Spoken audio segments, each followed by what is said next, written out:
Bien.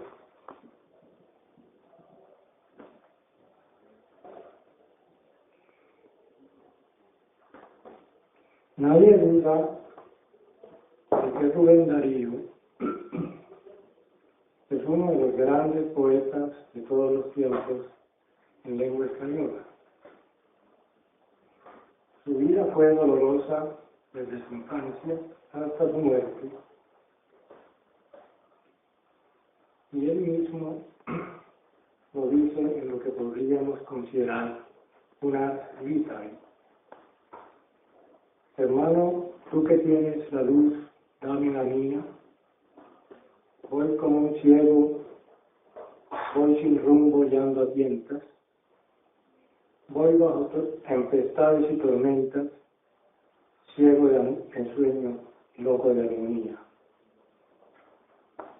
Y en una especie de arte poética, de un solo verso, dice: siento en el alma una alondra cantar.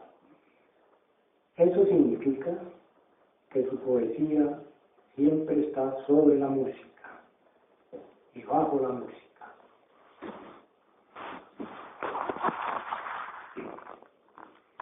Sí, el canto de Pitágoras mueve en su escritura. Escribe como poseído por un altísimo don.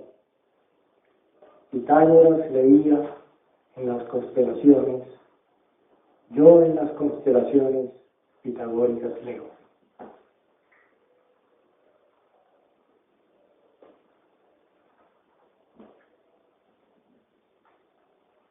Esa es una pequeñísima introducción a lo que voy a leer. Homenaje a Rubén Darío.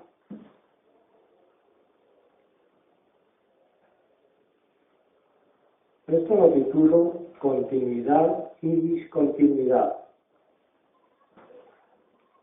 Si en nuestros países, España y los países hispanoamericanos, se habla y escribe la misma lengua, con las diferencias que aparecen desde la llegada de Cristóbal Colón, no encuentro muy justo negarle a la lengua española una vasta tradición lírica, una unidad literaria inteligible. Claro está, y sería erróneo negarlo, que hay periodos de la historia poética de la lengua española en que esa unidad o continuidad se rompe y otras en que se interrumpen momentáneamente, como un río que se hunde en la tierra y aparece más adelante rodeado de claridad o de tiniebla. Podría afirmarse que se guarda una unidad comprensible durante la época de la colonia, cuando prima el barroco, durante la época de la colonia cuando prima el barroco y luego durante el romanticismo. Ambos movimientos fundados en la versificación silábica se corresponden a uno y otro lado del Atlántico. Góngora y Quevedo, y en general el barroco y el conceptismo, se hallan en su plenitud en poetas como la mexicana Sor Juana Inés de la Cruz y el colombiano Hernando Domínguez Camargo. Ejemplos muy altos de ello son los sonetos y el gran poema Primero Sueño de Sor Juana Inés y el poema heroico de San Ignacio de Loyola de Domínguez Camargo, escrito en octavas semejantes a las de la fábula de Polifemo y Galatea de Góngora, y en la belleza deslumbrante de imágenes que en ocasiones superan a las de su maestro. Voy a decirles una cosa. Si yo pregunto quién es Hernando Domínguez Camargo, embargo, muy pocas personas lo saben en este país. Un poeta totalmente olvidado. Pero si ustedes van a Italia, donde yo estuve, se habla maravillas de Hernando Domínguez Camargo y su poema está traducido al italiano. Aquí no se le conoce. Es una de las características de esta nación y de esta ciudad, que como dijo Guillermo Valencia, quien mencionaré más adelante, hondo pozo de olvido, eso es. Luego de la edad romántica, que tendrá múltiples influencias europeas, los casos no serían muy distintos. Primará la versificación silábica basada en el endecasílabo tradicional español, con la especial presencia de Calderón de la Barca. No es otra cosa lo que sucede en un gran poema del romanticismo colombiano, La Hora de Tinieblas de Rafael Pombo. Una explicación. Aquí se conoce a Pombo por los cuentos pintados, por las fábulas infantiles. Estas fábulas no son sino una adaptación de leyendas anglosajonas. Por supuesto que Pombo lo hace con gran genio, extraordinario, pero no se conocen los grandes poemas de Rafael Pombo, que son muchos. Y en mi concepto es posiblemente el poeta romántico más importante de la lengua española, más aún que los españoles Núñez de Arce, Espronceda, Zorrilla, etc. Gustavo Adolfo Bécquer es otra cosa, y de él hablaremos dentro de un rato.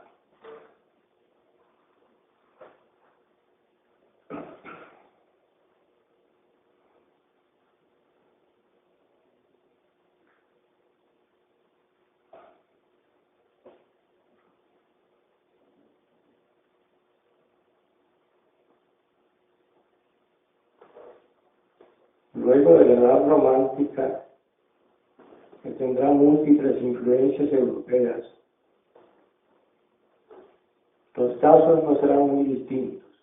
Primará la versificación silábica basada en el endecasílabo italiano de Petrarca, no de Dante Alighieri, y el octosílabo tradicional español, con la especial presencia de Calderón de la Barca. No otra cosa es lo que sucede en el gran poema del romanticismo colombiano, que ya se lo dije. Lo repito, para que no se olvide. Y que no se olvide que Pombo es un poeta sumamente importante en la lengua española en sus poemas extraordinarios. A más de La Noche de Tinieblas, esta noche de diciembre,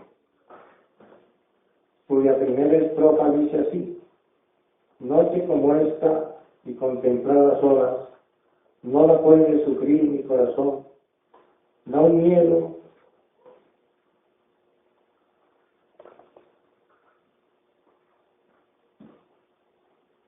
profundísimo de Dios. Esos versos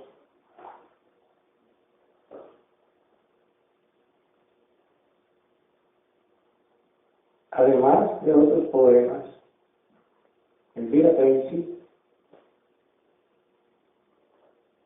Primavera, etc. Son muchos, muchísimos. Miren, Pombo escribió más o menos 700 poemas y los cuentos infantiles son pocos, ¿no? De manera que su obra, si quieren conocer alguna, está publicada por Aguilar en un bello tomo de la colección Joya de Aguilar.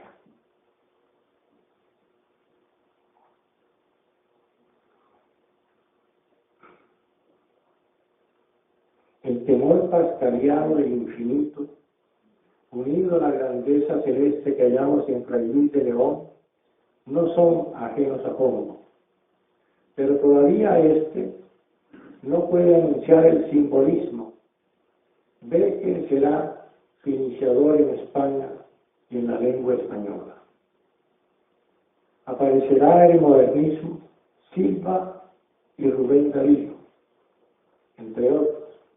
Aquí se inicia la apertura de la unidad, una poesía aún imposible para España porque viene de Francia y de otras lenguas.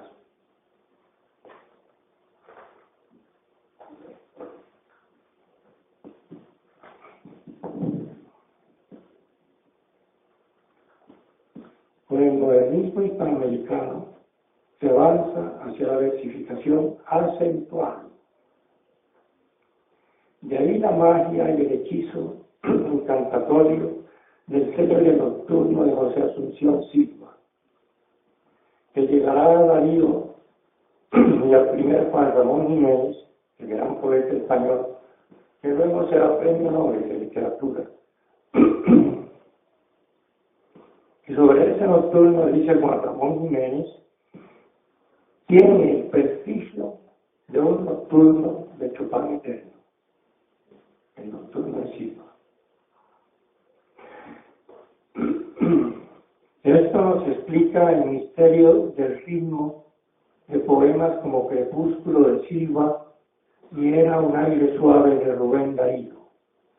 Todo era ya diferente, pero quedaba de los románticos de España poco, salvo la sombra de Becker, especialmente en José Asunción Silva.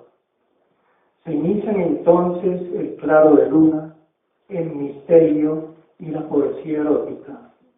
La musicalidad nos viene luego de Francia, ya que España no podía mirar hacia ella. Nace el modernismo que abre la puerta a la vanguardia. Irrumpen en ellas Rubén Darío y Pablo Neruda.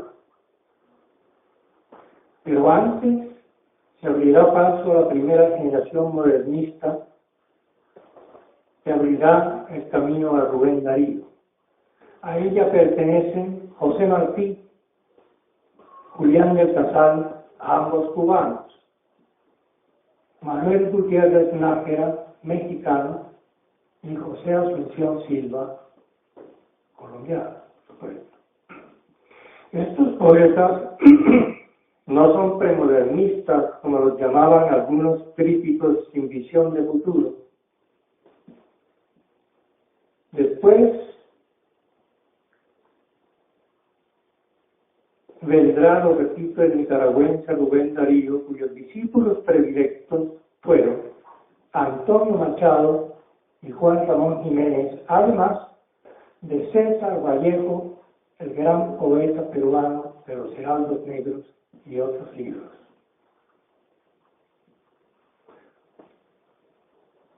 Darío, Leopoldo Lugones, Ricardo Jaimes Freire, Julio Herrera y Rechí, Guillermo Valencia, Amado Nervo, José Santos Chocano, conformarán la segunda generación modernista. Y se puede decir que Darío es un puente entre la primera y la segunda. Ahora bien, ¿cómo empezó el modernismo? ¿Qué movimientos lo integraron? Podemos considerar el año 1882, año epónimo del modernismo. En dicho año publica José Martí el libro Ismaelillo, cuyos versos se flexibilizan haciendo a un lado el lenguaje acartonado del romanticismo español. Asoma ya en él el simbolismo, a través especialmente del magnífico uso de los colores. Por ejemplo, en ese libro, el blanco siempre será símbolo de la castidad y de lo puro, y el rojo, siempre símbolo de la pasión. Hablo de José Martí.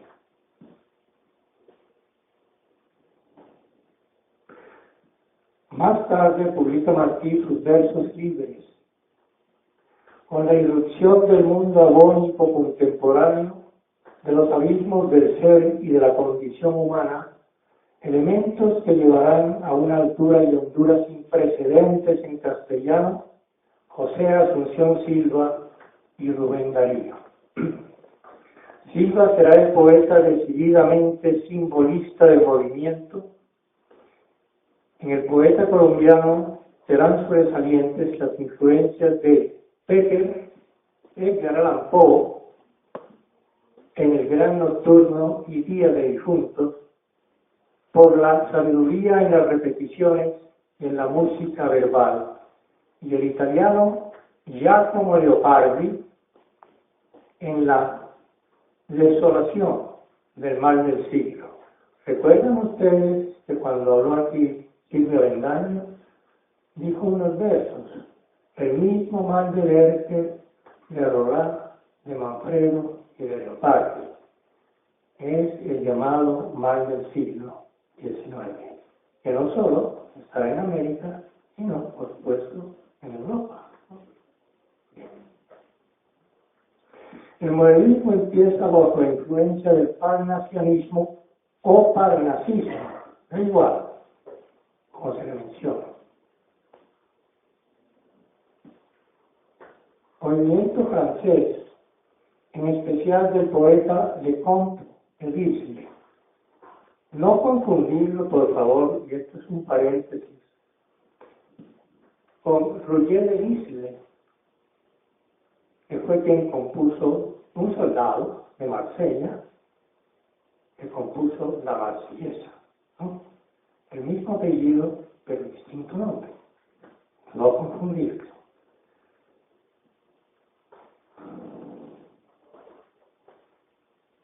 El movimiento se caracteriza, el parnasianismo, por una visión exterior del mundo. Théophile Gautier, en su arte poética parnasiana, dice que el poeta debe hacer el poema como el escultor una estatua. Tallar, pulir y dar una bella forma al mármol. Pues esta bella forma sería solo exterior, hay que tenerlo en cuenta. El más parnasiano de todos los poetas modernistas es Guillermo Valencia, acá enfrente. En su gran libro, Ritos.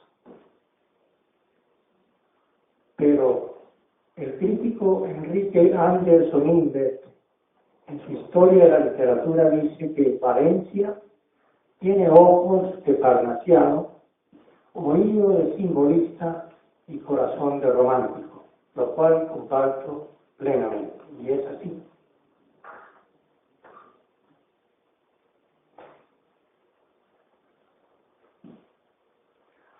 Romanticismo, parnasianismo y además el decadentismo, que empieza en Francia con la novela Arredoux. En contravía, traduce eso, de Huysmans, novela que le obsequió el gran simbolista francés Stéphane Mallarmé a José Asunción Silva cuando éste asistía a sus conferencias en París.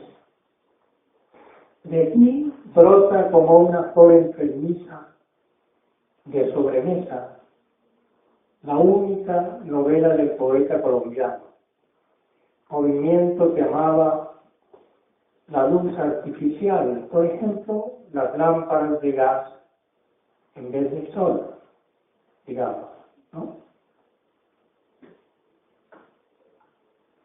Lo oscuro del alma y del universo, que Darío genialmente combinará con el romanticismo, el simbolismo y el parnasianismo, sumándole también las orientaciones del prerrafaelismo inglés, que ama la suavidad y la luz. Al prerrafaelismo pertenecen algunos poetas importantes de Inglaterra, entre ellos, el más recordado por nosotros quizá, es Oscar Wilde, que como saben ustedes, estuvo detenido 2 años en la cárcel de Reading cuyo poema La vagada de la cárcel de Reading fue traducida bellamente por Guillermo Valencia.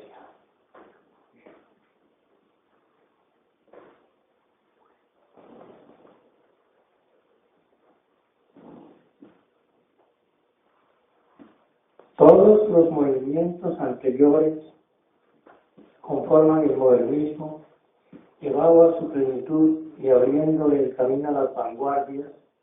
El más grande de todos, que le dará nombre al movimiento modernismo, Rubén Darío.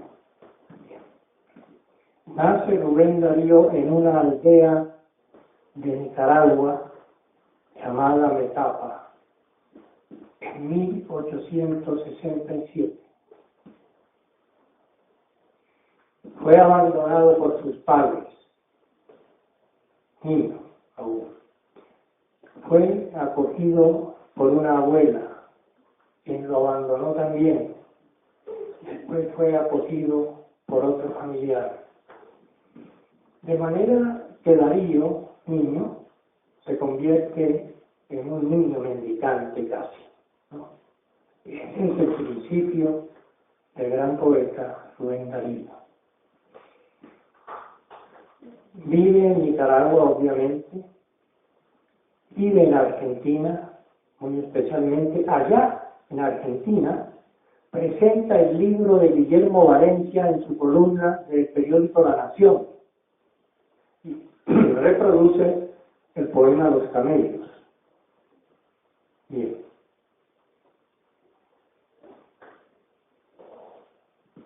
También vive en España, por supuesto, y morirá en 1916, el 2 de febrero, o sea, hace un siglo y unos días, que es lo que estamos conmemorando hoy. Muere de una neumonía agravada por su alcoholismo. Rubén Darío era desde niño, podríamos decir, un alcohólico, ¿no? ¿Por qué razón? Porque los señores de Nicaragua, para amenizar sus reuniones, llamaban al niño Rubén Darío Sarmiento, que ese era su nombre, y le daban alcohol. De manera que desde niño empezó a alcoholizarse Rubén Darío hasta el día de su muerte, ¿no?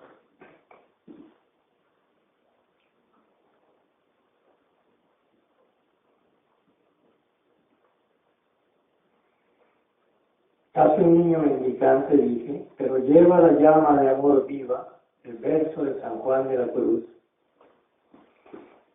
que iluminará su destino glorioso y doloroso, buscará y encontrará en todo lo que toca la belleza y la música.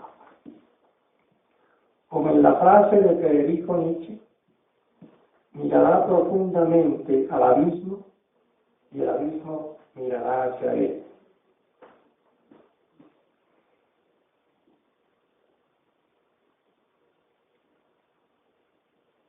Y navegará sobre la tercera orilla del río, como se dice en una de las historias de João Guimarães Rosa.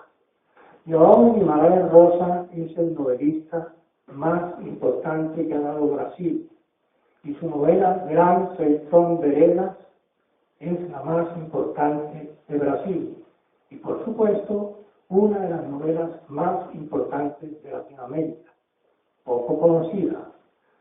Quien la quiera leer, debe leerla, porque no hay otra traducción mejor que la traducción de Ángel Crespo, el gran traductor español, traductor de la Divina Comedia, de la poesía brasileña y de otras más.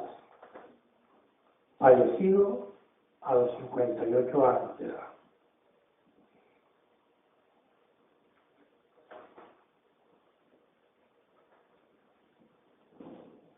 Rubén Darío también vivirá en París, donde conocerá a Paul Verlaine, el marginado, el olvidado, el desterrado en medio de su patria, el poeta genial, a quien hará su maestro y aprenderá de él, imitándolo como a tantos otros, el arte poética, de la musique avant toute chose, la música ante todas las cosas.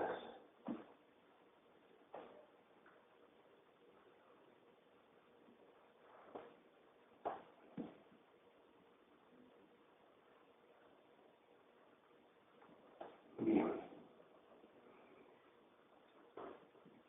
El primer libro de Darío lo publica cuando tenía 21 años de edad y lo escribió a los 20 años. El libro se titula Azul. Ese color, azul, va a ser un símbolo constante en la poesía del poeta nicaragüense, ¿no? Tenía 21 años. A los 29 años, estoy adelantando esto, publicará Prosas profanas, que se convierte en el libro canónico, digámoslo así, del modernismo. Pero no será todo el modernismo como algunos pretenden, Prosas profanas.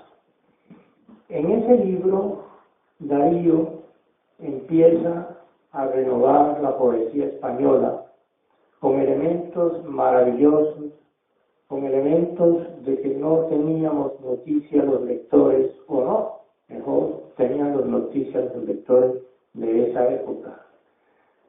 Su poesía se llena de princesas, se llena de cisnes, se llena de este tipo de elementos.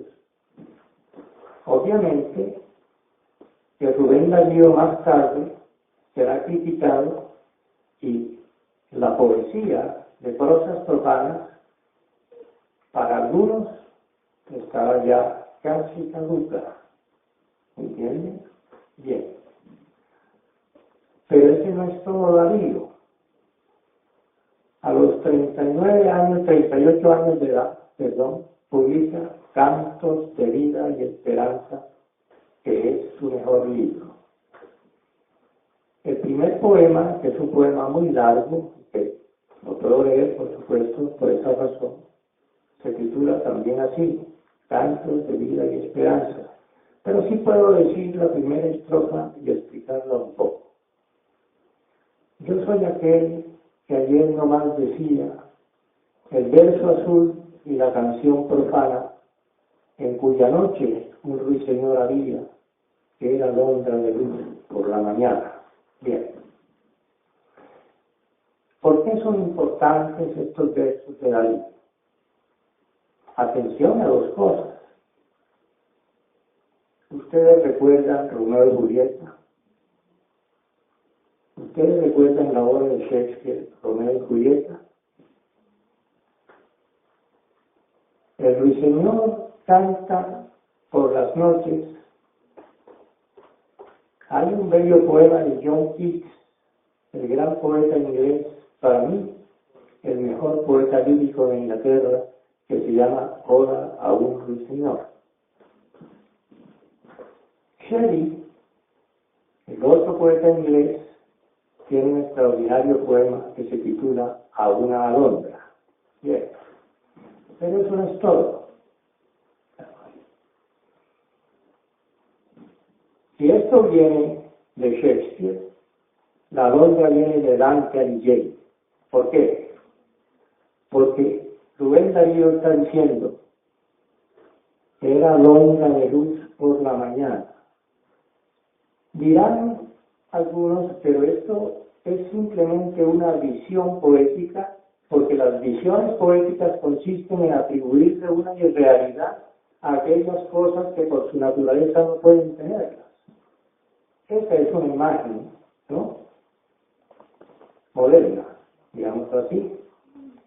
Pero esa alondra de luz, Darío conocía muy bien a Dante, y aquí lo dijo, profesor Silvio Avendaño, en medio del camino de la vida, dijo Dante, y su verso se convierte en medio del camino de la muerte. ¿Estamos? Pero sí conocía a la Divina Comedia. Bien, en la Divina Comedia, en el paraíso, en la tercera parte del gran poema, hay una alondra de luz. Aquí todo es de luz. Si hay una cruz, la cruz es de luz. Si hay un ángel, el ángel es de luz. Si hay un río, el río es de luz. Si hay unas flores, las flores son de luz, etcétera, etcétera, etcétera. En un momento determinado vuela una alondra en vuelo vertical y esa alondra es de luz. A eso se refiere, parece, Dante Alighieri, perdón, Rubén Darío en este verso inicial de Cantos de Vida y Esperanza.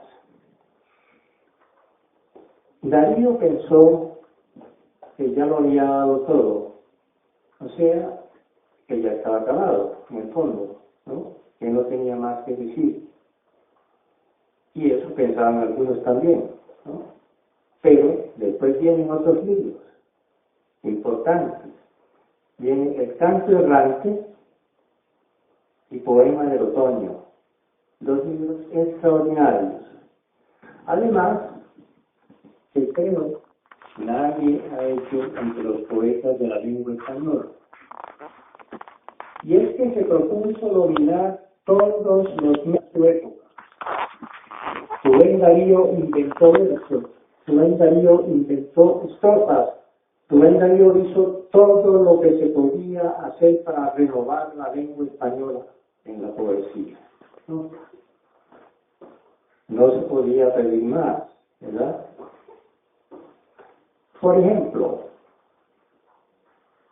hay una estrofa que se inventa en los siglos de oro, la inventa Esteban Manuel de Villegas.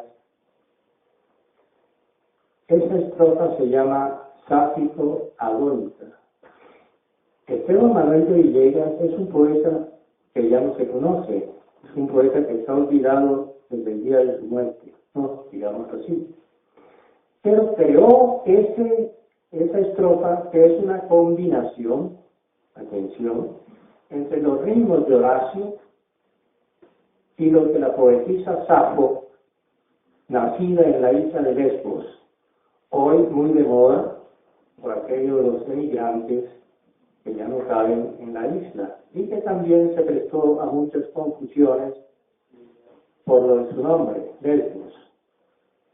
No voy a entrar en explicaciones de esa naturaleza, pero lo que sí puedo decirles es que hubo una confusión en la traducción y el libro y el verbo lesbianizar, no significa lo que la gente cree comúnmente de las mujeres de Lesbos o de las mujeres que son así, WhatsApp.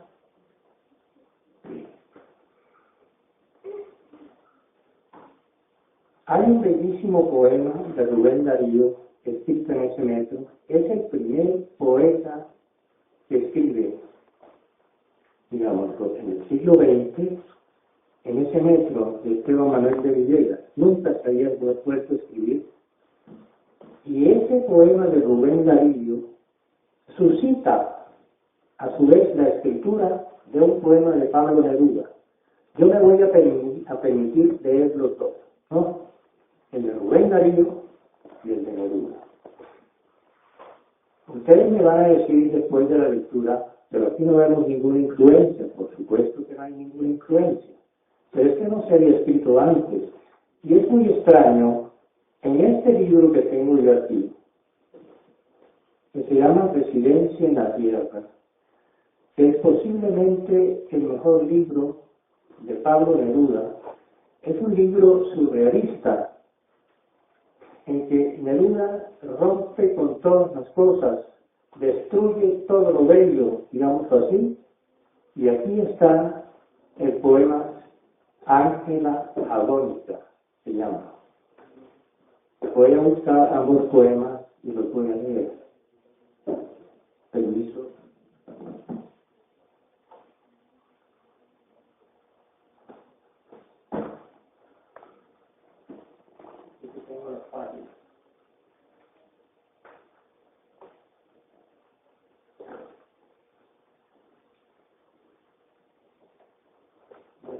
Scorsese, página 351.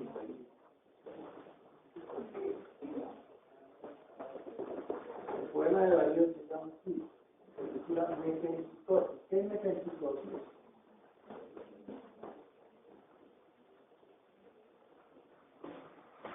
¿Dónde es la reencarnación? Es la reencarnación, posiblemente. Y es así.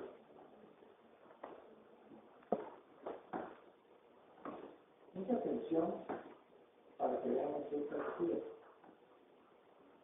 Yo fui un soldado que durmió en el lecho de Cleopatra la reina. Su blancura y su mirada astral y omnipotencia. Eso fue todo. Oh mirada, oh blancura, y oh aquel lecho en que estaba radiante la blancura. Oh la rosa marmórea omnipotente. Eso fue todo. Y surgió su espinazo por mi brazo, y yo liberto hice olvidar a Antonio. Oh el lecho y la mirada y la blancura. Eso fue todo. Yo, Rufo Galo, fui soldado, y sangre tuve de gano, y la imperial becerra me dio un minuto audaz de su capricho. Eso fue todo. ¿Por qué en aquel espasmo las tenazas de mis dedos de bronce no apretaron el cuello de la blanca reina en Brahma? Eso fue todo. Yo fui llevado a Egipto. La cadena tuve el pescuezo. Fui comido un día por los perros. Mi nombre es Rufo Galo. Eso fue todo. Ese es el poema de Darío. Es decir, Rufo Galo es un soldado, ¿no? Metempsicosis quiere decir la reencarnación. Y Rufo Galo se acuesta con Cleopatra, la reina, sabemos que fue. Y eso es lo que dice el poema. Esto fue todo. En este fue todo, está todo contenido. Lo demás, lo que sucedió y lo que no sucedió. Pablo Neruda, en el libro más surrealista de él, que es el Presidente de la Tierra, hay dos poemas de ese método. Alberto Rojas Jiménez viene volando, que es un poema surrealista escrito en Tácito Adolfo. Y Ángela Adolfo, que es este poemita muy pequeño, ¿no? También escrito en el mismo método de Rubén Darío, creado por Esteban Manuel de Villegas, y dice así: hoy me he tendido junto a una joven pura, como a la orilla de un océano blanco, como en el centro de una ardiente estrella de lento espacio. De su mirada largamente verde, la luz caía como un agua azul, seca, en transparentes y profundos círculos de fresca fuerza. Su pecho, como un fuego de dos llamas, ardía en dos regiones levantadas, y su doble río llegaba a sus pies, grandes y claros. Un clima de oro maduraba apenas las diurnas longitudes de su cuerpo, llenándolo de frutas extendidas y oculto fuego.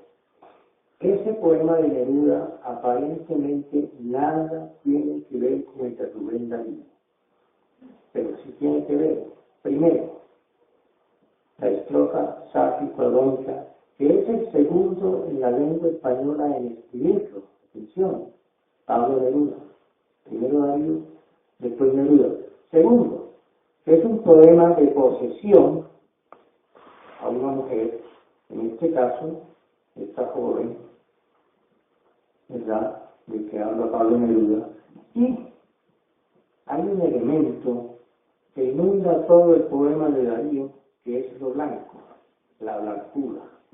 Y ese elemento también que encontramos en el poema de Pablo Neruda. Aparentemente no hay una influencia directa velocidades, ¿no? Por la estrofa, porque son poemas de amor, de posesión, digamos así, y por la blancura misma que encontramos en ambos textos. Ustedes dirán, bueno, y ese poema, perdón, esa estrofa sáfico-adónica se acabó para siempre, ¿no? Más tarde lo escribirá un poeta chileno todavía vivo, que tiene 102 años de edad. ¿Quién será? Carlos Parra, exactamente. Escribirá un poema muy bello en sáficos adónicos. Y aquí en Colombia también se escribirá un poema en sáficos adónicos. No voy a decir su nombre, ni mucho menos. No, no está bien que lo diga. Y yo,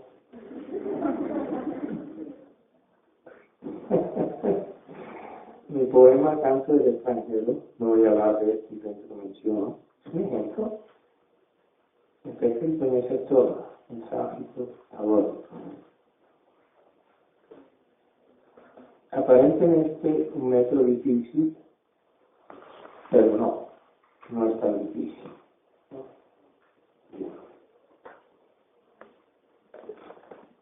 ¿Por dónde íbamos? A ver.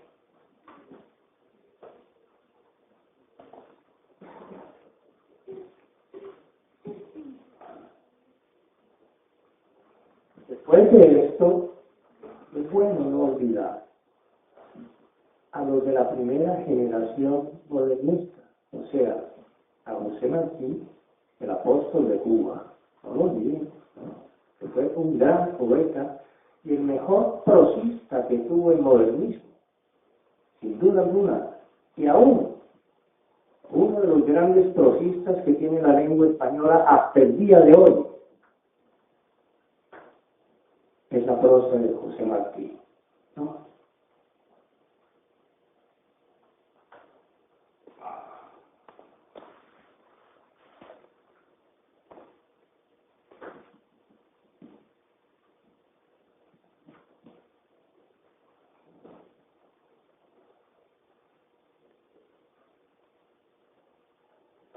Todo esto está dicho. Ahora,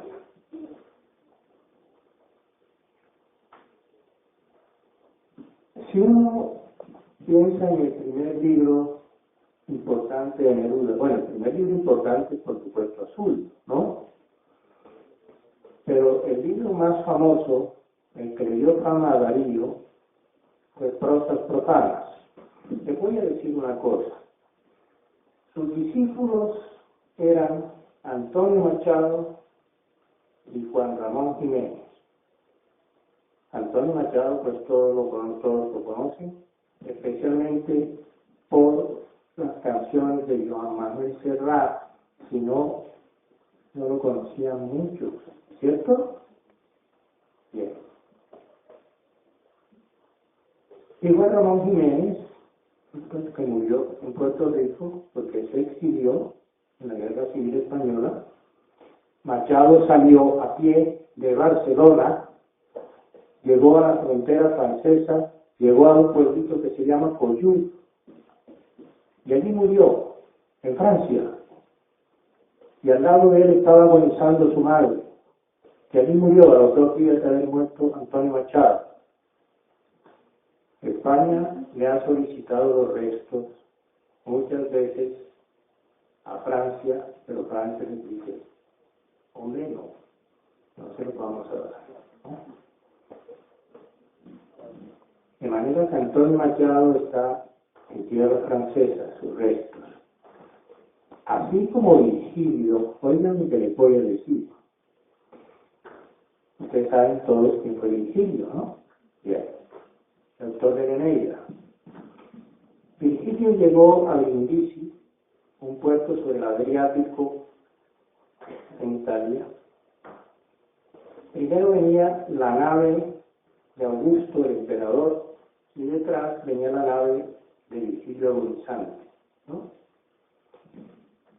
Murió en Brindisi y está enterrado en Nápoles. Quien quiera conocer la tumba de Virgilio no puede creo que no puede más que comprar unos euros, ¿no? Y viajar a Italia, a Nápoles. Porque hay una frase que dice, ver Nápoles y después morir. ¿Sí o no? Cuidado con la frase.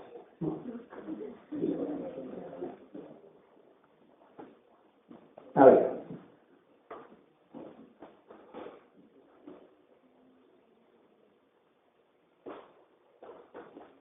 Era un aire suave de pausados giros, helada armonía ritmaba sus vuelos, e iban frases vagas y tenues suspiros entre los sollozos de los violonchelos. Ese es el primer poema de prosas profanas, y es un poema largo en este metro, dodecasilábico, ¿verdad? Muy hermoso, por cierto. Y José Asunción Silva tiene a su vez un poema que se llama Crepúsculo, ¿no? Que es el poema que se podría comparar con el de Rubén Darío. Y el Crepúsculo habla Silva de los cuentos infantiles, ¿no? Hay quienes piensan que los cuentos infantiles no son importantes. Esta mañana me decía una estudiante de la Universidad de Cauca que estoy leyendo los cuentos de Hans Christian Andersen. ¿Alguien los ha leído? Los cuentos de hadas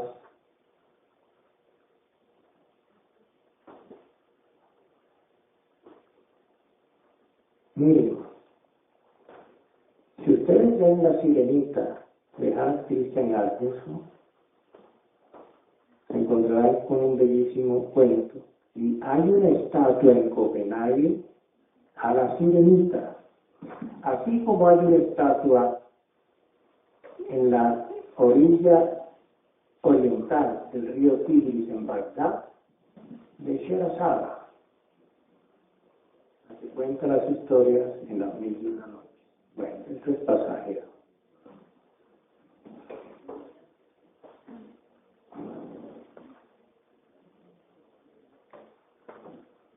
El eje central de la poesía de Rubén Darío es el amor. Así lo explica extraordinariamente, bellamente, digamos, Pedro Salinas.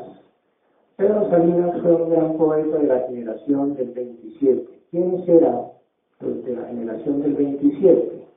Federico García Lorca, Rafael Alberti, Jorge Guillén, Gerardo Diego, etcétera, etcétera, etcétera. Y muchos, esos poetas fueron los que resucitaron a Góngora, ¿no? Que hacía 4 siglos estaba sepultado literariamente, poéticamente sepultado. Y entonces empezó a leerse nuevamente Góngora y empezó la influencia de Góngora, que es un poeta muy importante de los siglos de oro de España. Pues bien, 4 siglos también estuvo sepultado Dante Alighieri y la Divina Comedia, nadie lo leía, durante 4 siglos no se leyó. ¿Quiénes lo resucitaron? Entre comillas la palabra, los románticos. Cuando estalló el romanticismo, vino la Divina Comedia nuevamente, que es de un Borges, el mejor poema de todos los tiempos, y yo comparto esa afirmación. Y a propósito de Borges, oigan lo que dice Rubén Darío aquí, es la obra completa de Darío. Cuando un poeta como Darío ha pasado por una literatura, todo en ella cambia. Una transformación misteriosa y sutil ha tenido lugar sin que lo sepamos. El lenguaje es otro. Variar la entonación de un idioma, afinar su música, es quizá la obra capital del poeta. Ahora voy a decirles algo. La poesía española ha sido una poesía de diálogo. Primero dialogó con Italia, ¿Quién dialogó con Italia?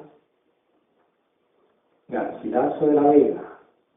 Recibe la influencia de Francesco Petrarca, y de allí nace todo el siglo de oro. De allí nacen Quevedo, San Juan, Fray Luis, Góngora, etc. No hubiera sido posible nada sin ese diálogo. Pues Rubén Darío dialoga con Francia, entonces viene la influencia francesa y se crea el modernismo. ¿Estamos? Bueno.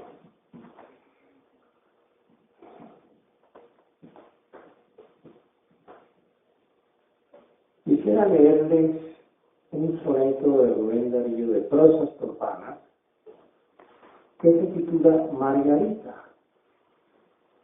No aquel poema que dice Margarita está linda la mar, el viento y aroma sutil de azahar, Margarita te voy a contar un cuento. No, no es.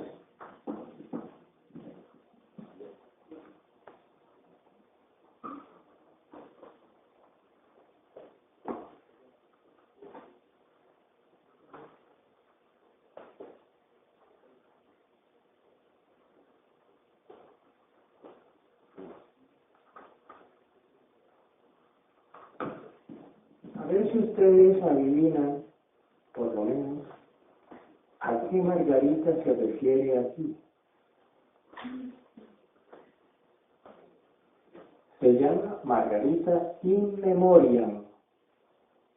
¿Saben lo que significa in memoriam? En memoria, ¿no? Bien. ¿Recuerdas que querías ser una Margarita Gautier? Fijo en mi mente tu extraño rostro está. Cuando cenamos juntos en la primera cita, en una noche alegre que nunca volverá. Tus labios escarlata de púrpura maldita sorbían el champaña del fino bacará. Tus dedos deshojaban la blanca margarita. Sí, no, y sabías que te adoraba ya. Después, oh flor de histeria, llorabas y reías. Tus besos y tus lágrimas tuve en mi boca yo. Tus risas, tus fragancias, tus quejas eran mías. Y en una tarde triste de los más dulces días, la muerte, la celosa, por ver si me querías, como una margarita de amor te deshojó. Yo no sé si ustedes conocen una novela francesa escrita por Alejandro Dumas, hijo. Hay dos Dumas, ¿no? Alejandro Dumas, el autor de Los Tres Mosqueteros y El Conde de Montecristo, y Alejandro Dumas, hijo, autor de La Dama de las Camelias. Una novela que escribió Alejandro Dumas a los 24 años de edad. Una novela que se hizo muy popular y que fue condenada, ¿no? Porque en Francia, que hoy no condenan nada, por supuesto, todo lo contrario, le abren las puertas a todos los 7 pecados capitales, y a los 10, y a los 12, si quieren, ¿no? Fue condenada, lo mismo que fue condenada Madame Bovary. ¿La conocen? Por supuesto, ¿no? Una obra muy famosa para que no se conozca. Esta Margarita Gautier es el protagonista, o la protagonista, perdón, de esa obra, La Dama de las Camelias, ¿no? Y desde ese momento, París cobró fama de ser la capital mundial, digámoslo así, del amor, ¿no? Por una novela de Alejandro Dumas. Eso es de prosas profanas. Es un poema muy bello, realmente, basado, fíjense ustedes, en otro libro. Pero es que hay una cosa y quiero explicarla. Hay poetas que se conforman con pasar a verso un libro en prosa. No voy a hablar mal de él, ni más faltaba, eso hace Jorge Luis Borges.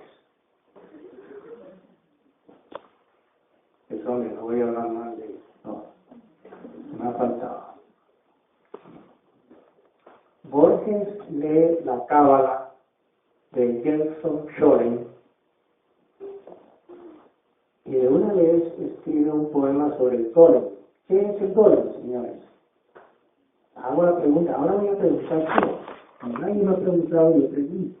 ¿Qué es el golem? Golem. Hay un poema de Borges que se llama El golem, ¿no? Esto no lo escribió Graciano, ¿no?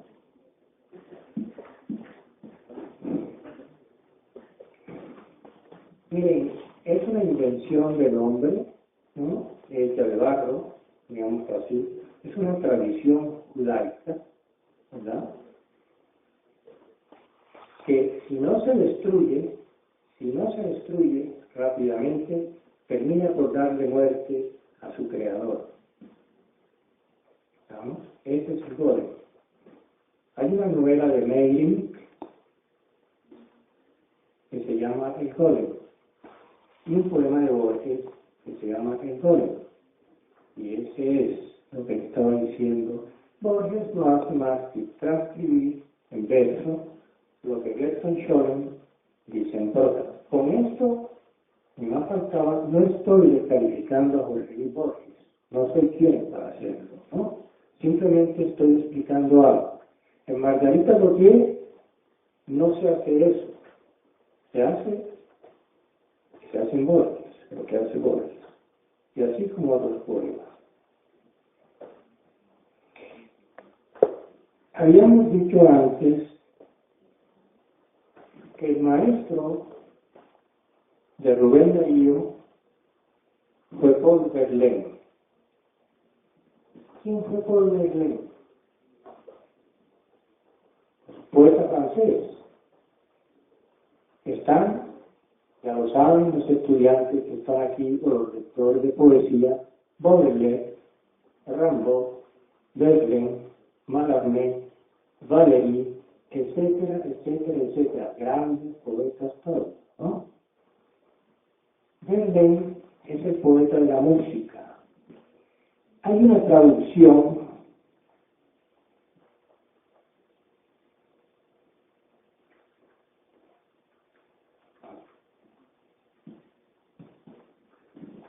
del arte poética de Verlaine, realizado por un poeta mexicano de mi generación, amigo mío, que ya falleció, José Emilio Pacheco.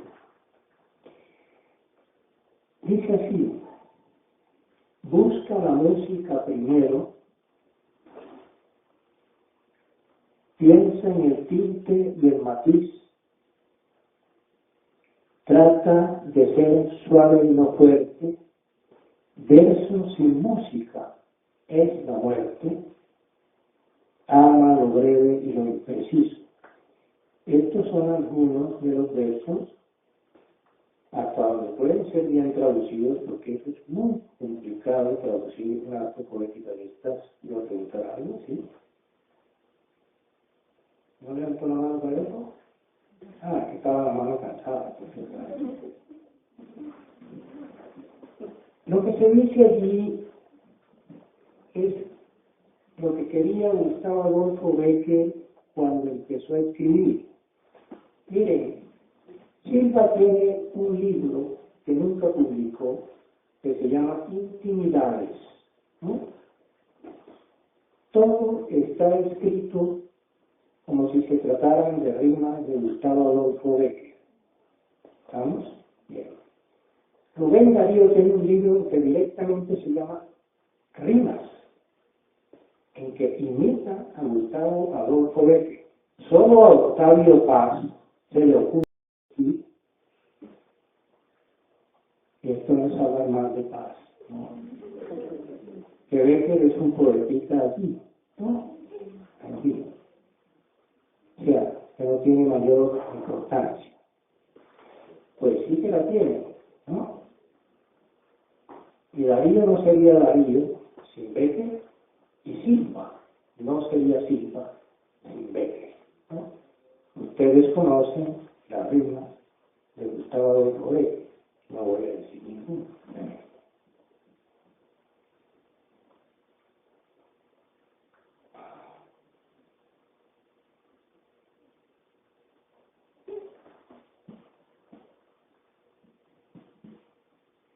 Cuando el poeta nicaragüense,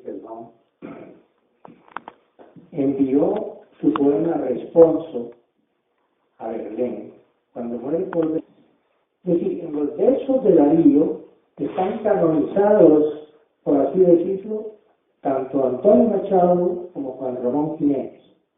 Es quien publicó Cantos de Vida y Esperanza, quien ordenó el libro. Darío se lo envió Juan Ramón Jiménez para que lo ordenara, porque los papeles eran de distinto tamaño, etcétera, etcétera. Darío era un poco desordenado en estas cosas, o escribía muy precipitadamente, como presionado por una fuerza misteriosa, escribía los poemas y escribía, y lo ordenó Juan Ramón Jiménez, y Juan Ramón Jiménez también lo publicó. El mejor libro de Rubén Darío. Bien, así como le hizo poemas a Machado y a Juan Ramón Jiménez, el último poema, cuando termine de decirlo, quiero decir aquí, leeré el poema que le escribió Antonio Machado a Rubén Darío, o a la muerte de Rubén Darío, cuando se supo que Darío había muerto. Machado escribió un bellísimo poema que aquí tengo para leerles a ustedes, y será el último, ¿no? O lo último que diga.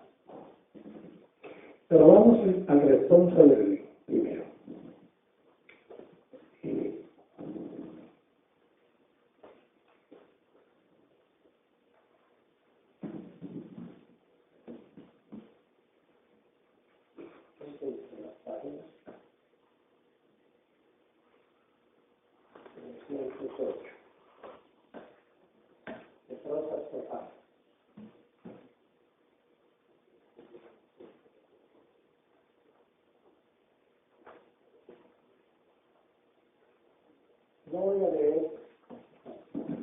No voy a leer todo el poema, porque tiene 1, 2, 3, 4, 5, 6, 7 estrofas de 6 versos cada una, pero voy a leer siquiera 2 o 3, ¿no? Dice así: Padre y maestro mágico, liróforo celeste. Ese verso, tan bello, tan extraordinario, podría aplicársele al mismo Rubén Darío, ¿no? Un discípulo de él podría decir: Padre y maestro mágico, liróforo celeste. Liróforo quiere decir poeta, ¿no? Esa es la significación. Padre y maestro mágico, liróforo celeste, que al instrumento olímpico y a la siringa agreste diste tu acento encantador. Panida, pan tú mismo que coros condujiste, hacia el propilio sacro que amaba tu alma triste, al son del sistro y del tambor.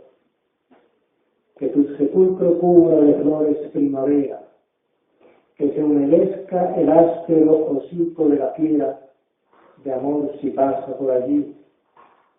Que el fúnebre recinto visite pan bicornio, que de sangrientas rosas el fresco abril te adorne, y de claveles de rubí. Que si posarse quiere sobre la tumba el cuervo, ahuyente en la negrura del pájaro protervo el dulce canto de cristal. Que Filomela abierta sobre tus tristes huesos, o la armonía dulce de risas y de besos, de culto oculto y florestal. Es un poema de una belleza sorprendente. He leído 3 estrofas, faltan 3.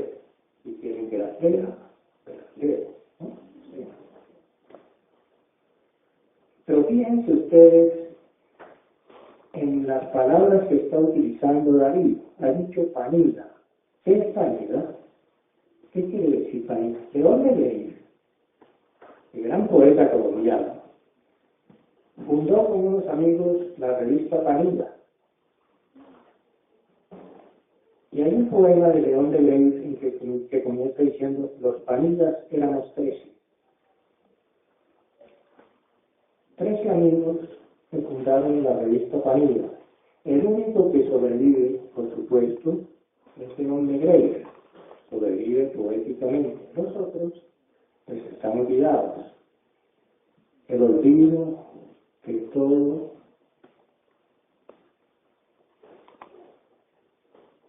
lo que será lo mata. Bien.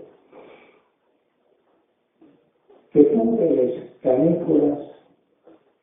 Entonces, ¿panida qué es?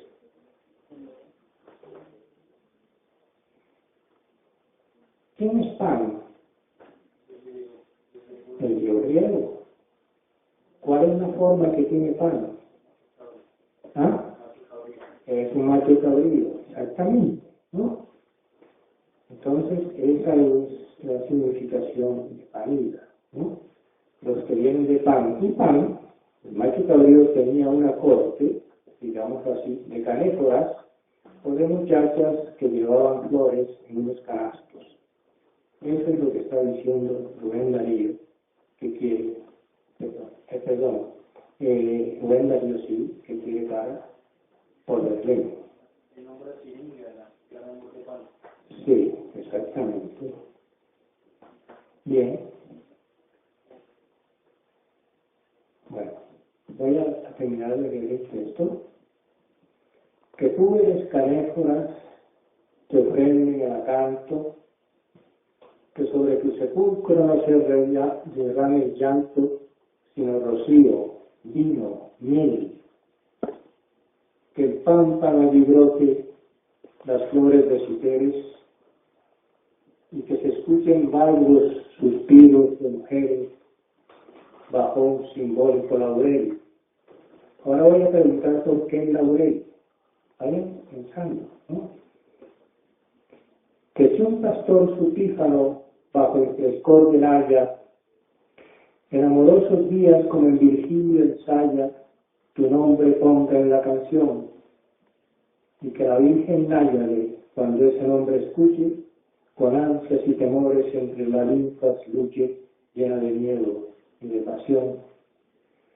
De noche en la mañana, en la montaña, perdón, en la negra montaña de las visiones, paz de gigante, sombra extraña, sombra de sátiro espectral, que ella al centauro adusto con su grandeza asuste, de una extraña humana flauta a melodía ajuste a la armonía sideral, y huye el tropel equino por la montaña vasta, tu rostro de ultratumba baña la luna casta de compasiva y blanca luz, y el sátiro contemple sobre el lejano monte una cruz que se ve recubriendo el horizonte y un resplandor sobre la cruz. ¿Qué les había preguntado? Bien, primero el laurel. Bueno, hay que decir antes que a pesar de que Verlaine fue un poeta de vida disipada, ¿entienden? Y que tuvo problemas de esa naturaleza con Arthur Rimbaud, ¿no? Y que estuvo preso por esa causa 2 años, ¿verdad?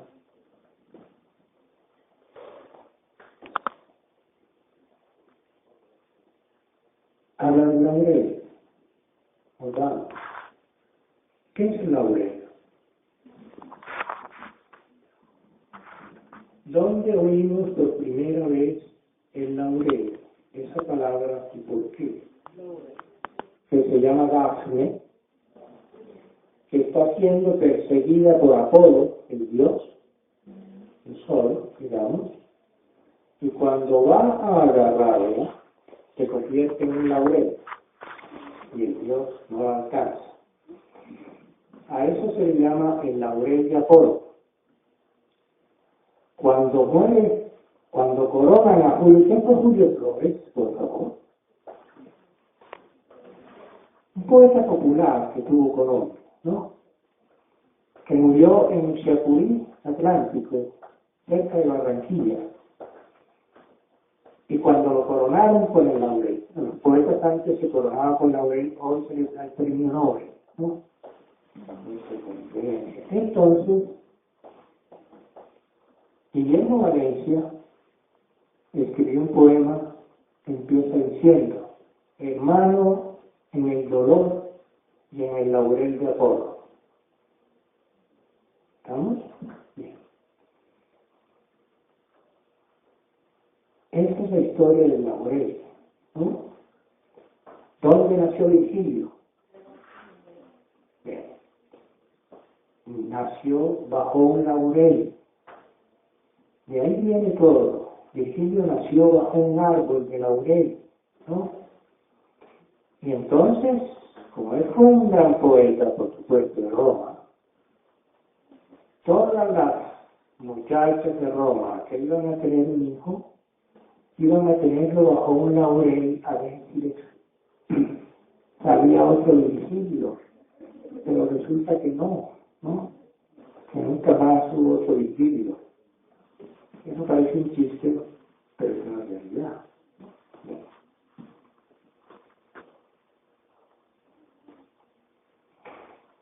Cuando habla de un resplandor sobre la cruz, aquí hay muchos elementos, habla del cuerpo. ¿De dónde viene? ¿De dónde puede venir esto? De Edgar Poe, por supuesto. La influencia de Poe está en Rubén Darío, ¿no? Y atención, es Poe o son Poe y Baudelaire los que crean las correspondencias. Más adelante podrán ustedes averiguar qué son las correspondencias.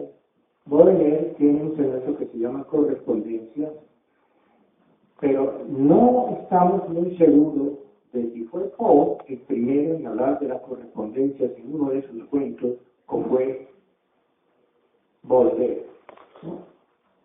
¿Qué son las correspondencias?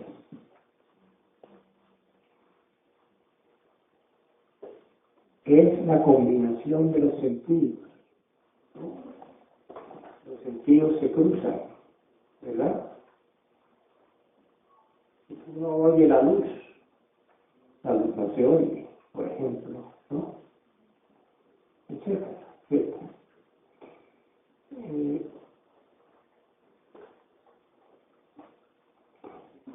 ¿Por qué la cruz?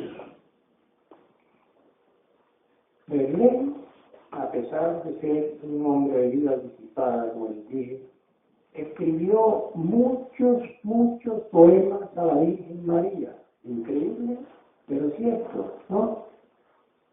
O sea, a pesar de todo, era un hombre cristiano. Rubén Darío, que siempre osciló entre el paganismo y el cristianismo, nunca abandonó el cristianismo. Y sus últimos versos, ¿quieren que se los lea? Los versos escritos 3 días antes de morir. ¿Sí? Los iba a dejar para lo último, pero si quieren los leo ya. Bien. Es interesante eso.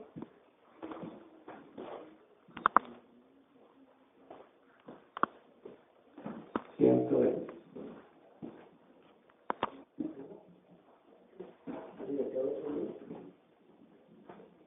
que es un poco tarde. Bien.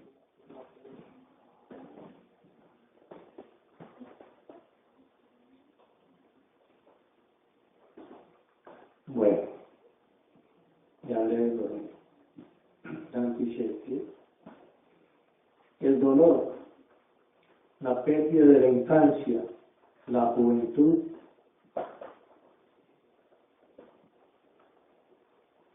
el amor carnal, la altura y el abismo, el arte como salvación, la armonía universal, las alturas órfica y pitagórica, en que llega y nos lleva por dentro de sí mismo el sonido pagano de la flauta del dios Pan, y la armonía celeste de la lira de Apolo nos conducen a la presencia del ideal misterioso, lo abismal, que nos ciega con su oscuridad, y finalmente el arte puro que triunfa el dolor y de la muerte.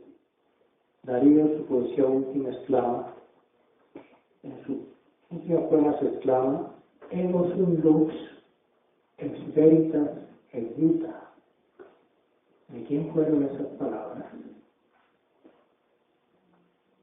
Yo soy la luz, la verdad y la vida, Cristo. O sea que a pesar de todas las cosas, Darío, que amó el paganismo, nunca se aparta del cristianismo, ¿no? Es decir, ama al Dios Pan, digámoslo así, pero ama a Jesús. Es decir, hay una especie de lucha interior muy dura en que nosotros encontramos el abismo de un alma muy dolorosa, y de allí todos los poemas de Rubén Darío están marcados por esa lucha interior, ¿no? Bien.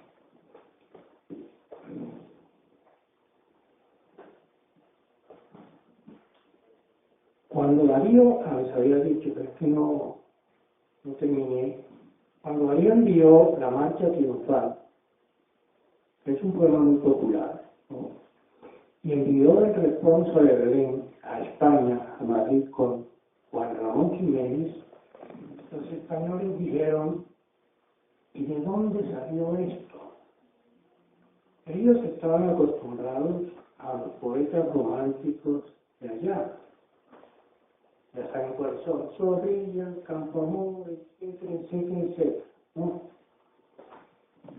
Cuando les dijeron, es un indio latinoamericano, que como él mismo lo dice, de sangre charrotera, quien escribió estos poemas, los españoles se quedaron como los búhos de León de Grey, leros, paralelos, no sabían qué hacer.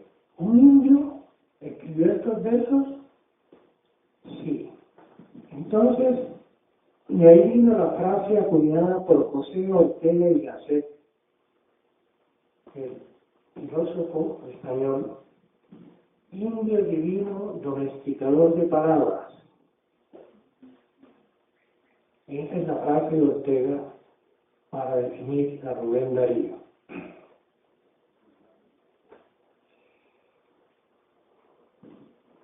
Rubén Darío y Baudelaire tienen consonancias, digámoslo así. Rubén Darío le canta a los cisnes, ¿no?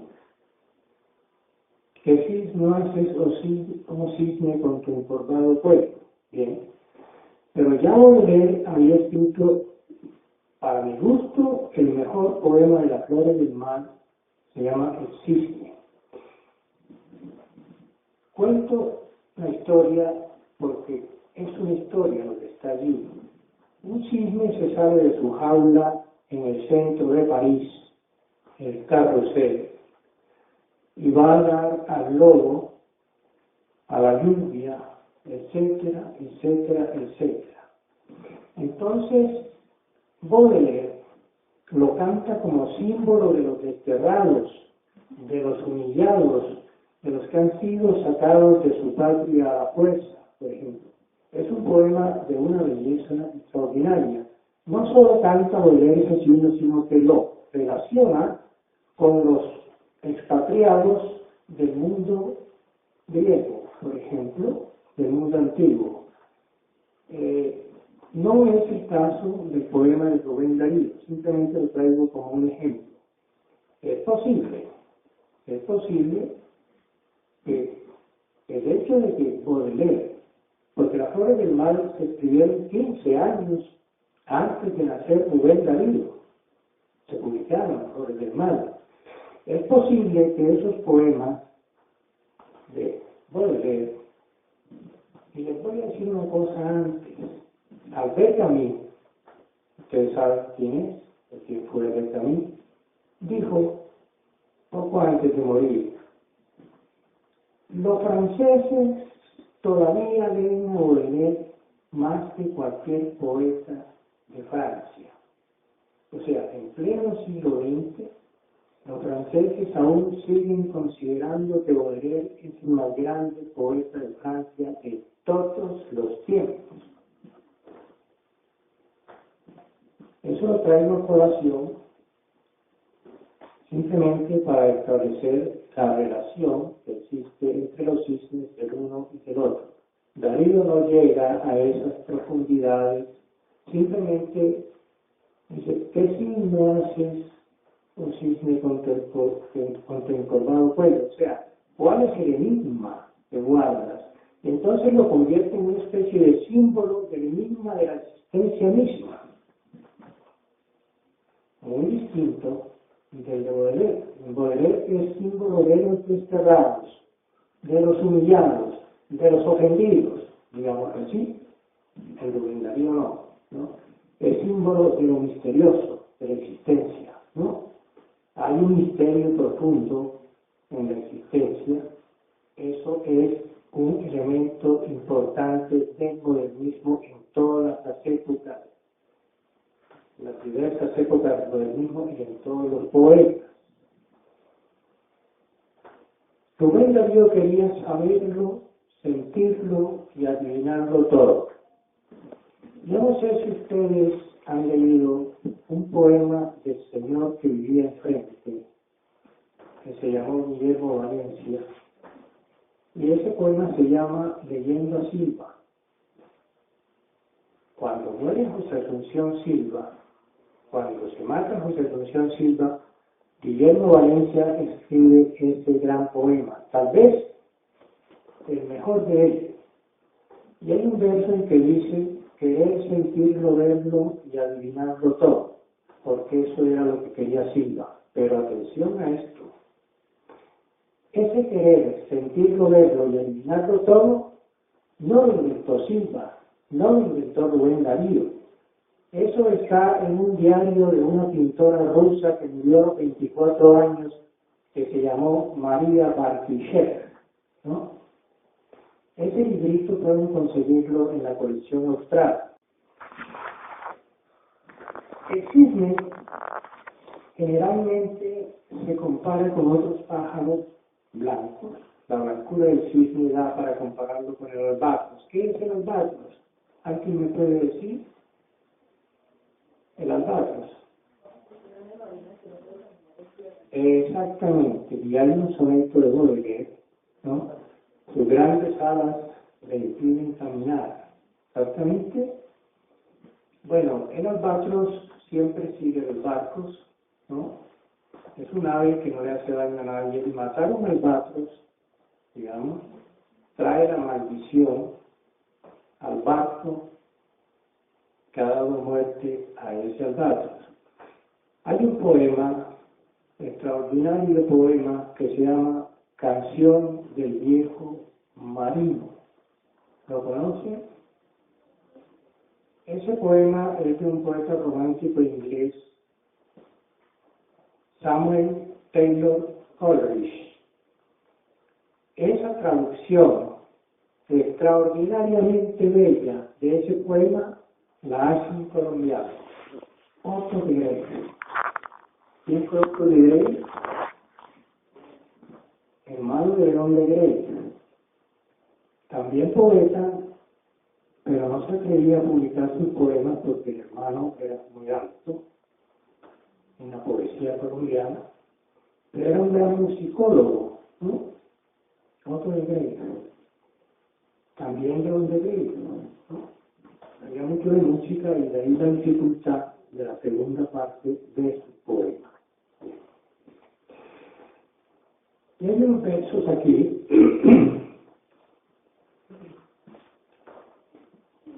hay que decirlo de una vez. Rubén Darío en todo momento elude el realismo. O sea, el modernismo es un movimiento contra el realismo, ¿no? No contra el romanticismo, porque el romanticismo hace parte del modernismo. El realismo, dijo Borges, textualmente, es un género pobre, ¿no? Al menos en la poesía. La poesía realista es sumamente pobre, es decir, le falta la imaginación. La imaginación, dijo Baudelaire, es la fuerza más poderosa del espíritu. ¿Y saben quién dijo también lo mismo? Albert Einstein, un físico, diciendo que la imaginación es más fuerte que la lógica, es más fuerte que las matemáticas, es más fuerte que la física, es más fuerte que todas las cosas. Hay un bello libro de un inglés que se llama Olaf Stapledon, que se llama Viaje al infinito, de un hombre que se para en una colina y sueña imaginariamente que va a todos los planetas donde hay vida inteligente, ¿no? Bien, esos son solo ejemplos.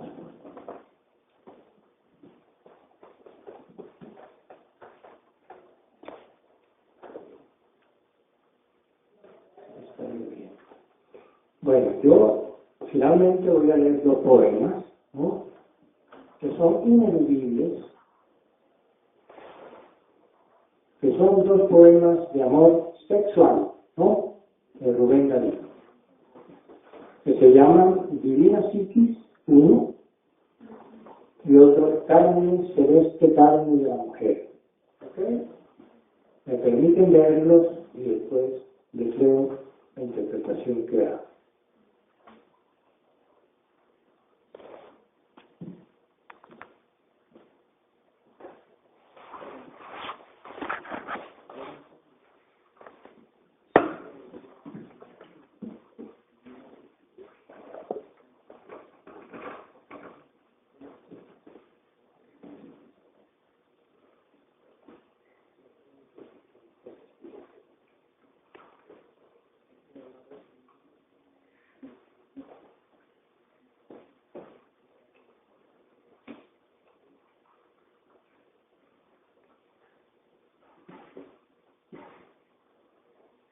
Este poema pertenece a Cantos de Vida y Esperanza.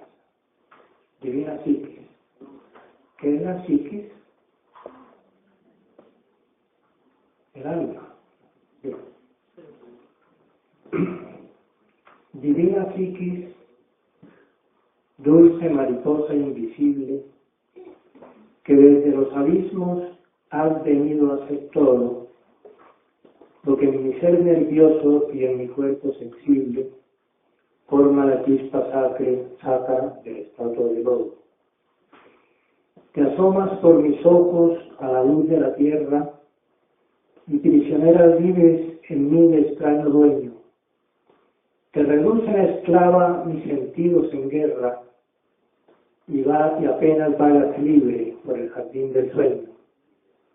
Sabia de la lujuria que sabe antiguas ciencias, te sacudes a veces entre imposibles muros y más allá de todas las vulgares conciencias exploras los rincones más terribles y oscuros. Y sombra y duelo, y encuentras sombra y duelo, que sombra y duelo encuentren bajo la viña en donde nace el vino del diablo. Te posas en los senos, te posas en los vientres, que hicieron a Juan loco, que hicieron cuerdo a Pablo, a Juan virgen y a Pablo militar y violento, a Juan que nunca supo del supremo contacto, a Pablo el tempestuoso que halló a Cristo en el viento, y a Juan ante quien hubo se queda estupefacto.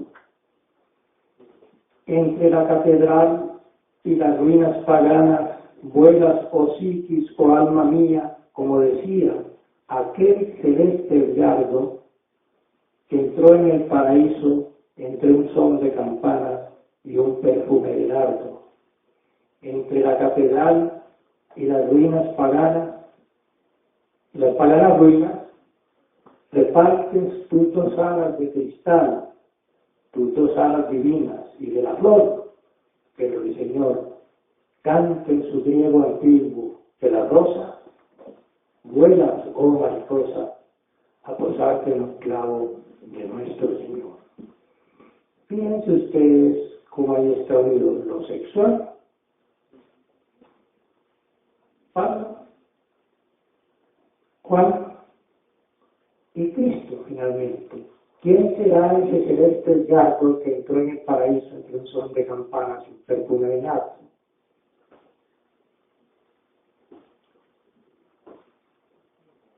A ver, muy fácil. Edgar Allan Poe. Edgar Allan Poe tiene un bellísimo poema, Las campanas, que influye mucho en José Asunción Silva por sus repeticiones, ¿no?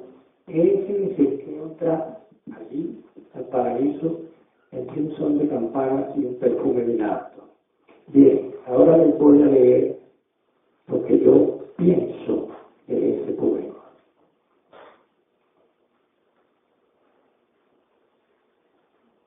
Leer así, porque lo tengo escrito para que no se me pierda una sola palabra. En este poema, uno de los más altos de Darío, expresa el poeta su tragedia interior. No es lo fatal, el infortunio de la conciencia y el pavor a la muerte del verso "Vamos a morir, Dios mío, vamos a morir", es un verso de Darío, de otro poeta. Es la tragedia del alma. Darío parte de la mitología griega, el alma. Psiquis con alas de mariposa que vuela o aletea, mientras que vuela mejor para salir del abismo carnal, esclavizada por la amargura y la condenación del paganismo de los sentidos.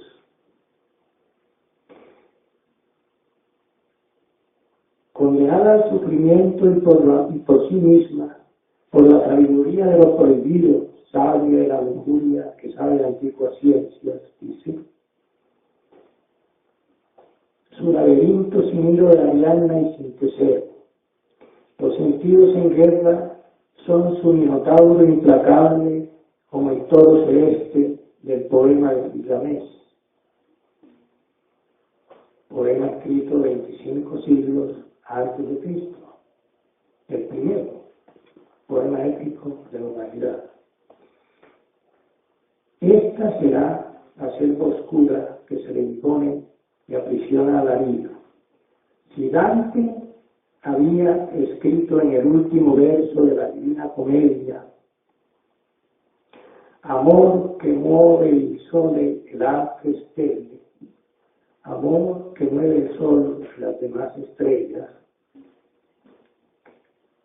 y aspira y goza el dolce color de oriental zafiro, cuando sale del infierno, Dante ve de nuevo el azul, porque el infierno es tan oscuro que no se ve siquiera la mano de la persona. Sale a una playa y el color azul es como un zafiro oriental, ¿no? Ahí empieza el purgatorio, ¿no? Dolce color de oriental zafiro para subir al paraíso del amor idealizado. Darío se precipita en el amor carnal que mueve su universo. Psiquis sabe volar únicamente de lo pagano a lo cristiano, de lo cristiano a lo pagano, sin redención, y solo por el sueño se vale del son de las campanas. Pobre Rey vivo, y del Señor,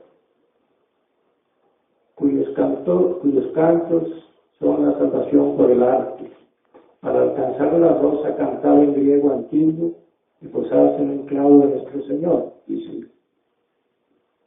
Agonía sin fin de Psiquis, prisionera de los sentidos en guerra, belleza de la música verbal melodía delirante que se escucha a sí mismo en el abismo, en la tiniebla. El otro poema se titula Carne celeste, carne de la mujer, arcilla. Lo leo. Después de estos poemas estarán los nocturnos. Lo diré en paso porque el tiempo se alarga, se acaba, que son quizá de lo más alto que escribió Rubén Darío y de lo más alto que hay en el modernismo, los tres nocturnos, ¿no? En que se oye a sí mismo.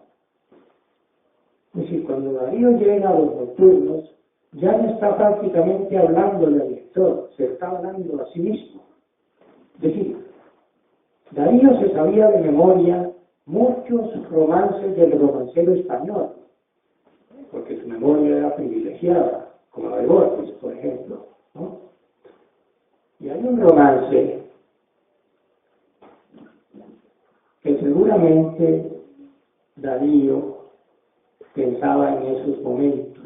¿Quiere que se los diga?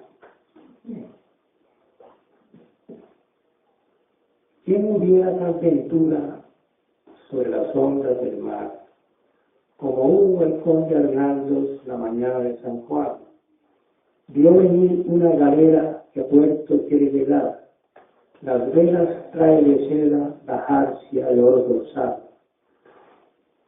áncoras trae de plata, tablas de fino coral, marinero que la guía, diciendo vieron cantar, que la mar ponía en calma, los vientos hace bailar, los peces que andan al hondo arriba los hace andar, las aves que van al cielo al mástil las va a posar.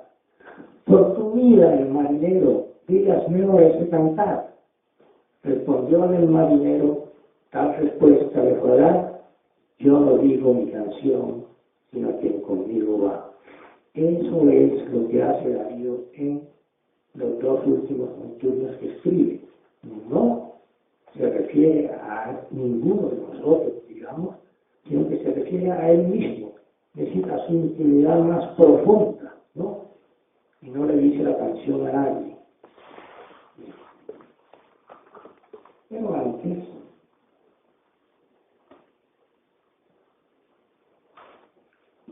carne celeste carne, perdón, 1990. Aquí está.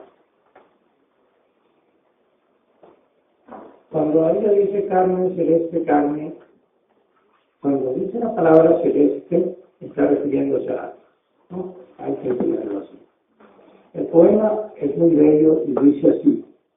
Hoy voy a terminar, porque ya esto se ha alargado. ¿Okay? Carne celeste, carne de la mujer, arcilla, dijo Hugo, ambrosía más bien, oh maravilla, la vida se soporta tan doliente y tan corta solamente por eso, roce, mordisco o beso, en ese pan divino para el cual nuestra sangre es nuestro vino. En ella está la lira, en ella está la rosa, en ella está la ciencia armoniosa, en ella se respira el perfume vital de cada cosa. Eva y Cipris concentran el misterio del corazón del mundo. Sabemos quién fue Eva, quién fue Cipris. ¿Claro? Una de las doncellas de Diana, la diosa Diana, una doncella casta. O sea, oponen lo que fue Eva, que no fue muy casta, ¿no?, a la castidad. O sea, es un juego de contradicciones, aparentemente, para elevar la calidad del poema, ¿no? Eva y Cipris concentran el misterio del corazón del mundo. Cuando el áureo Pegaso en la victoria matinal se lanza con el mágico ritmo de su paso hacia la vida y hacia la esperanza, y alza la crin y las narices hincha, y sobre las montañas pone el casco sonoro, y hacia la mar relincha, y el espacio se llena de un gran temblor de oro, es que ha visto desnuda a Anariomena. ¿Quién es Anariomena? Venus Anariomena. Gloria, oh potente, que en las sombras temen, que las más blancas tórtolas te ignoren, pues por ti la floresta está en el polen y el pensamiento en el sagrado ser. Gloria, oh sublime, que eres la existencia, por quien siempre hay futuros en el útero eterno. Tu boca sabe el fruto grato de la ciencia, y al torcer tus cabellos apagaste el infierno. Inútil es el grito de la legión cobarde, del interés inútil el progreso yanqui, si te desdeña. Si el progreso es de fuego, por ti arde. Toda lucha del hombre va a tu beso, por ti se combate o se sueña. Pues en ti existe primavera para el triste, labor gozosa para el fuerte, néctar, áncora, dulzura amable, porque en ti existe el placer de vivir hasta la muerte y ante la eternidad de lo probable. Esos dos poemas son realmente magistrales, ¿no? Es decir, resumen todo lo que sentía Darío sobre el amor sexual y al mismo tiempo el paganismo y el cristianismo. Recuerden las menciones que se hacen allí de Juan, de Pablo, etcétera, etcétera, etcétera.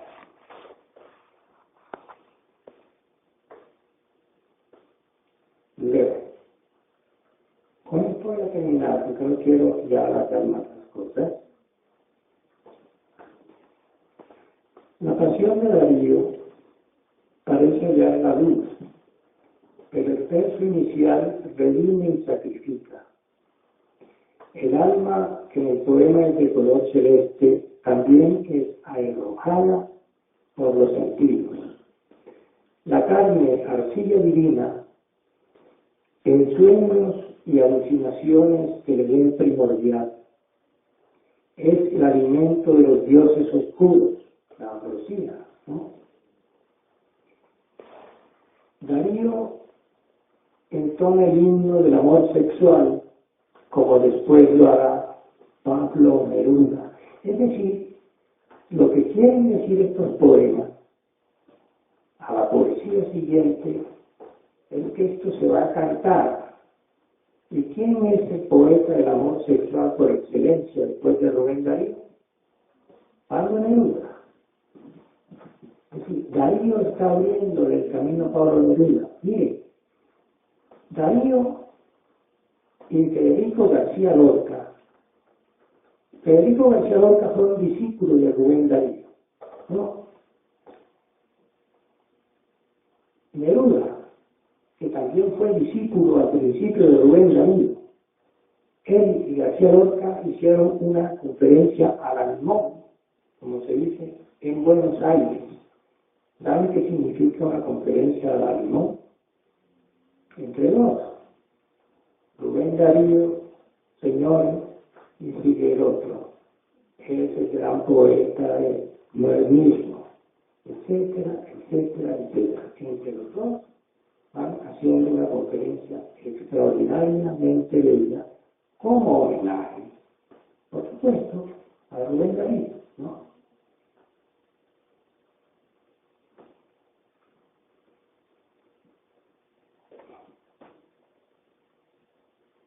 Eva y Cipris concentran el misterio del corazón del mundo, prodigioso verso, altura órfica y pitagórica del gran poeta.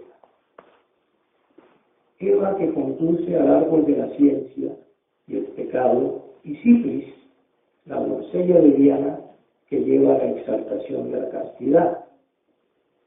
Lucha y agonía, salvación y perdición personal, y el placer de vivir hasta la muerte. Muchas gracias por su asistencia.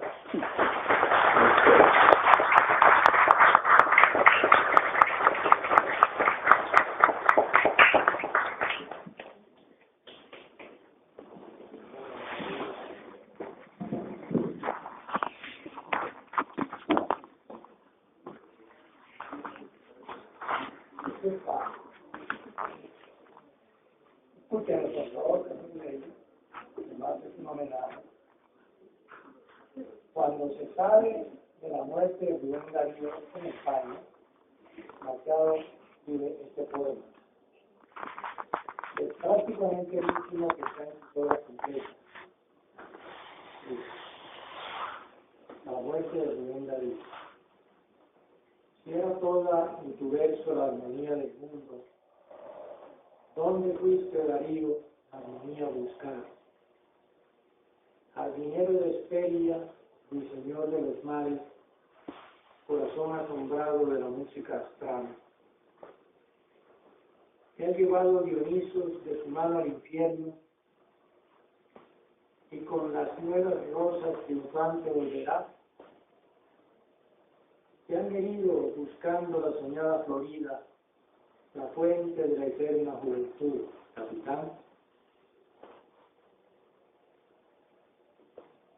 En esta lengua madre la clara historia que es, corazones de todas las Españas llorar. Rubén Darío ha muerto en sus tierras de oro, esta nueva nos vino atravesando el mar. Pongamos españoles en un severo mármol su nombre, flauta y lira, y una inscripción no más. Nadie esta lira pulse, si no es el mismo Apolo, nadie esta flauta suene, si no es el mismo pan.